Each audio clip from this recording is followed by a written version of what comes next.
Capítulo 26. Al verse en el carruaje con la señora Jennings, iniciando un viaje a Londres bajo su protección y como su huésped, Elinor no pudo dejar de cavilar sobre su propia situación. Tan breve era el tiempo que la conocían, tan poco compatibles en edad y temperamento, y tantas objeciones había levantado ella contra este viaje tan solo unos días antes. Pero todas estas objeciones habían sucumbido, avasalladas ante ese feliz entusiasmo juvenil que tanto Marianne como su madre compartían.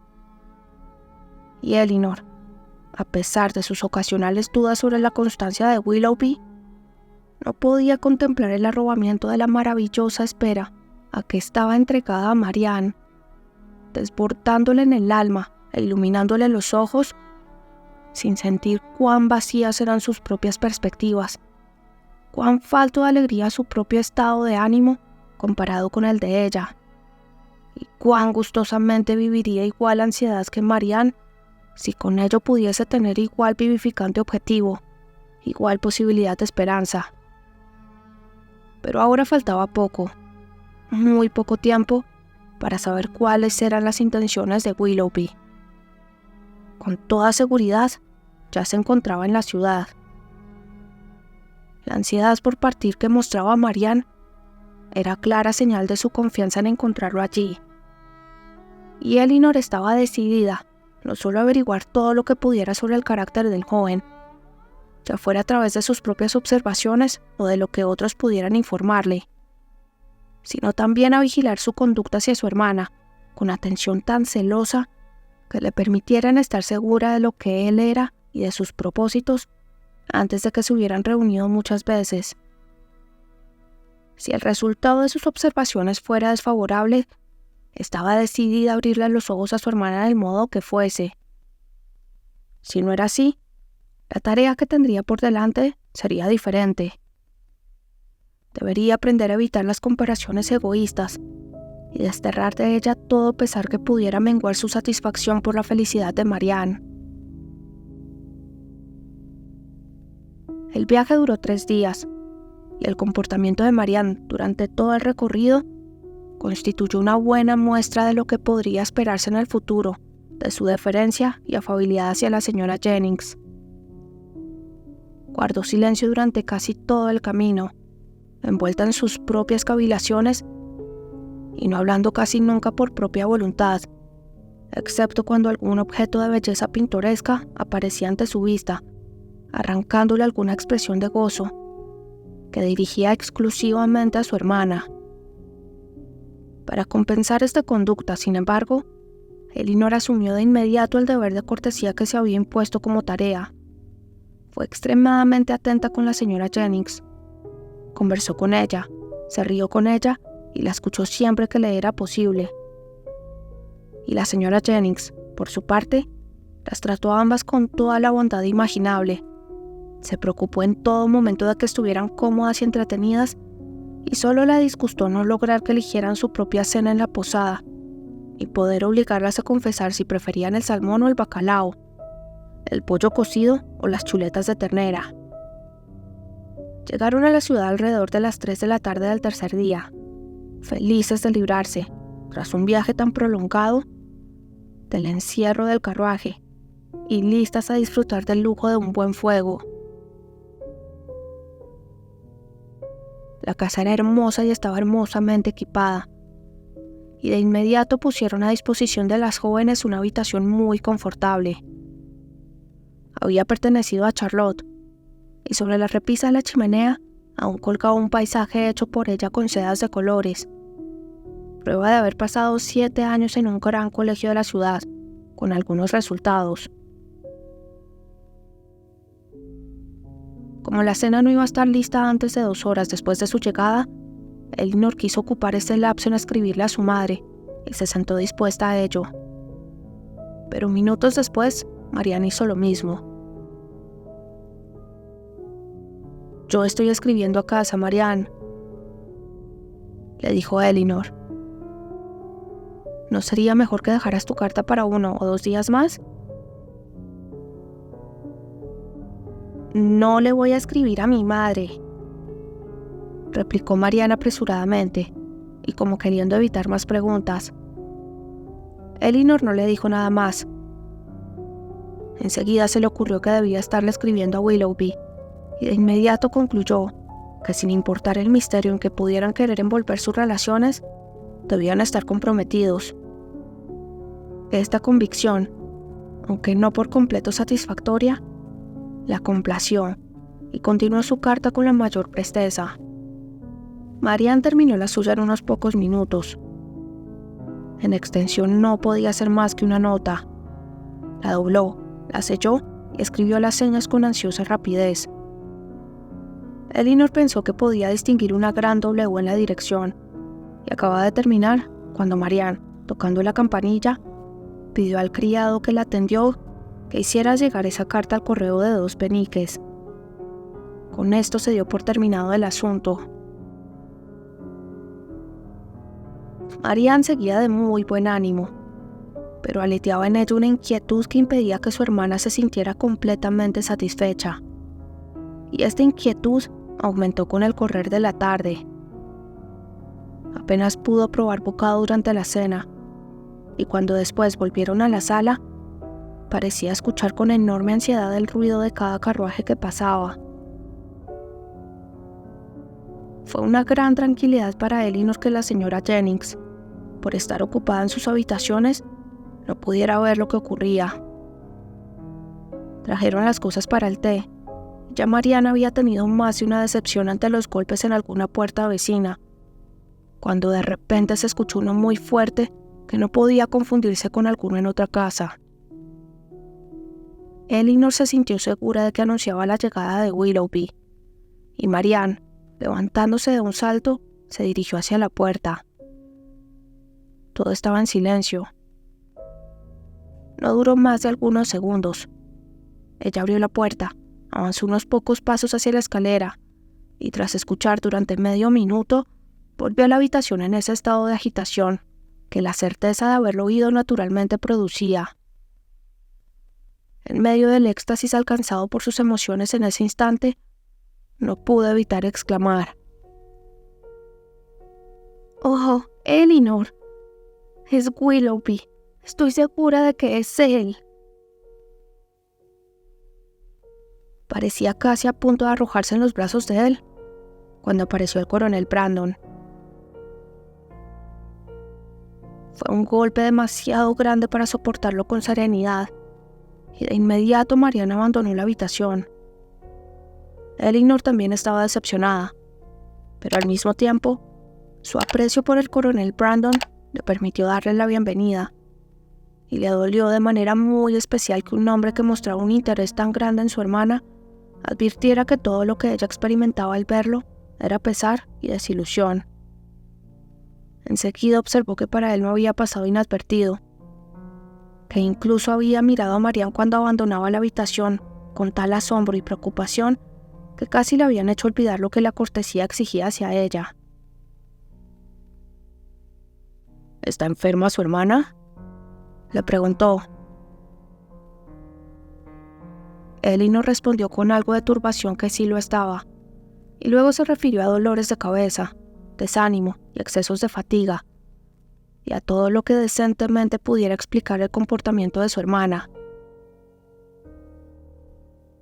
La escuchó él con la más intensa atención, pero aparentando tranquilizarse, no habló más del asunto y comenzó a explayarse en torno a su placer de verlas en Londres, con las usuales preguntas sobre el viaje y los amigos que habían dejado atrás.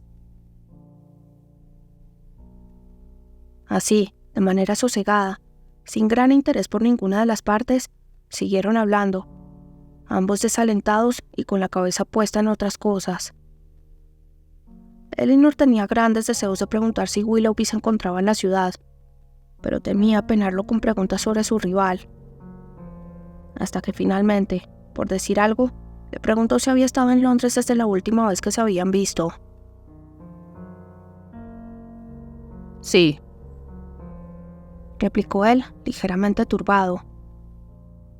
«Casi todo el tiempo desde entonces». He estado 1 o 2 veces en Delaford por unos pocos días, pero nunca he podido volver a Barton. Esto, y el modo en que fue dicho, de inmediato le recordó a Elinor todas las circunstancias de su partida de ese sitio, con la inquietud y sospechas que habían despertado en la señora Jennings, y temió que su pregunta hubiera dado a entender una curiosidad sobre ese tema mucho mayor de la que alguna vez hubiera sentido. La señora Jennings no tardó en aparecer en la sala.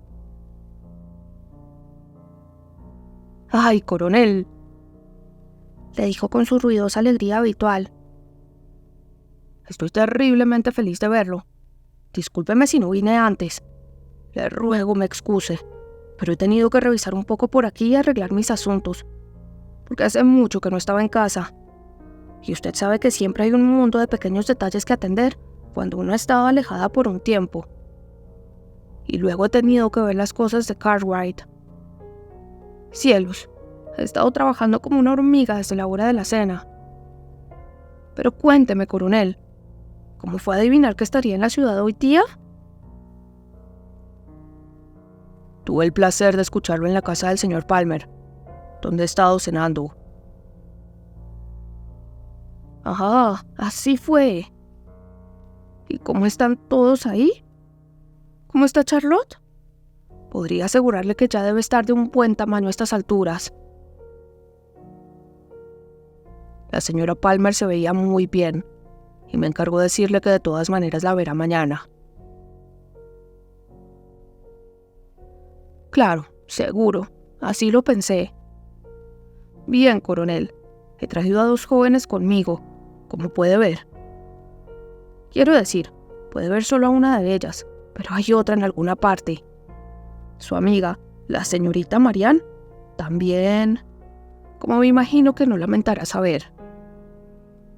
No sé cómo se las arreglarán entre usted y el señor Willoughby respecto de ella. Sí, es una gran cosa ser joven y guapa. Bueno, alguna vez fui joven, pero nunca fui muy guapa. Mala suerte para mí. No obstante, me conseguí un muy buen esposo. Y vaya usted a saber si la mayor de las bellezas puede hacer más que eso. Ah, pobre hombre. Ya lleva muerto 8 años y está mejor así. Pero, coronel, ¿dónde ha estado desde que dejamos de vernos? ¿Y cómo van sus asuntos? Vamos, vamos, que no haya secretos entre amigos». El coronel respondió con su acostumbrada mansedumbre a todas las preguntas, pero sin satisfacer su curiosidad en ninguna de ellas. Elinor había comenzado a preparar el té, y Marianne se vio obligada a volver a la habitación. Tras su entrada, el coronel Brandon se puso más pensativo y silencioso que antes, y la señora Jennings no pudo convencerlo de que se quedara más rato. Esa tarde no llegó otro visitante, y las damas estuvieron de acuerdo en irse a la cama temprano. Marianne se levantó al día siguiente con renovados ánimos y aire contento. Parecía haber olvidado la decepción de la tarde anterior ante las expectativas de lo que podía ocurrir ese día. No hacía mucho que habían terminado su desayuno cuando el birlocho de la señora Palmer se detuvo ante la puerta, y pocos minutos después entró riendo a la habitación, tan encantada de verlos a todos que le era difícil decir si su placer era mayor por ver a su madre o de nuevo a las señoritas Dashwood. Tan sorprendida de su llegada a la ciudad, aunque más bien era lo que había estado esperando todo ese tiempo. Tan enojada porque habían aceptado la invitación de su madre tras rehusar la de ella, aunque al mismo tiempo jamás las habría perdonado si no hubieran venido. «¿El señor Palmer estará tan contentas de verlas?», dijo. «¿Qué creen que dijo cuando supo que venían con mamá? En este momento no recuerdo qué fue, pero fue algo tan gracioso». Tras 1 o 2 horas pasadas en lo que su madre llamaba una tranquila charla, o en otras palabras, innumerables preguntas de la señora Jennings sobre todos sus conocidos, y risas sin motivo de la señora Palmer, La última propuso que todas la acompañaran a algunas tiendas donde tenía negocios que hacer esa mañana, a lo cual la señora Jennings y Elinor accedieron prontamente, ya que también tenían algunas compras que hacer. Y Marianne, aunque declinó la invitación en un primer momento, se dejó convencer de ir también. Era evidente que donde quiera que fuesen, ella estaba siempre alerta. En Bond Street, especialmente, donde se encontraba la mayor parte de los lugares que debían visitar, sus ojos se mantenían en constante búsqueda. Y en cualquier tienda a la que entraba el grupo, ella, absorta en sus pensamientos, no lograba interesarse en nada de lo que tenía enfrente y que ocupaba a los demás. Inquieta e insatisfecha en todas partes, su hermana no logró que le diera su opinión sobre ningún artículo que quisiera comprar, aunque les atañera a ambas. No disfrutaba de nada. Tan solo estaba impaciente por volver a casa de nuevo, y a duras penas logró controlar su molestia ante el tedio que le producía la señora Palmer, cuyos ojos quedaban atrapados por cualquier cosa bonita, cara o novedosa, que se enloquecía por comprar todo, no podía decidirse por nada y perdía el tiempo entre el éxtasis y la indecisión. Ya estaba avanzada la mañana cuando volvieron a casa, y no bien entraron, Marianne corrió ansiosamente escaleras arriba, y cuando Elinor la siguió, la encontró alejándose de la mesa con desconsolado semblante, que muy a las claras decía que Willoughby no había estado allí. ¿No han dejado ninguna carta para mí desde que salimos?, le preguntó al criado que en ese momento entraba con los paquetes. La respuesta fue negativa. ¿Estás seguro?, le dijo. ¿Estás seguro de que ningún criado, ningún conserje ha dejado ninguna carta, ninguna nota? El hombre le respondió que no había venido nadie. ¡Qué extraño!, dijo Marianne en un tono bajo y lleno de desencanto, a tiempo que se alejaba hacia la ventana. En verdad, qué extraño, dijo Elinor para sí, mirando a su hermana con gran inquietud. Si ella no supiera que él está en la ciudad, no le habría escrito como lo hizo. Le habría escrito a Combe Magna. Y si él está en la ciudad, qué extraño que no haya venido ni escrito. Ah, madre querida, debes estar equivocada al permitir un compromiso tan dudoso y oscuro entre una hija tan joven y un hombre tan poco conocido. Me muero por preguntar, pero ¿cómo tomarán que yo me entrometa?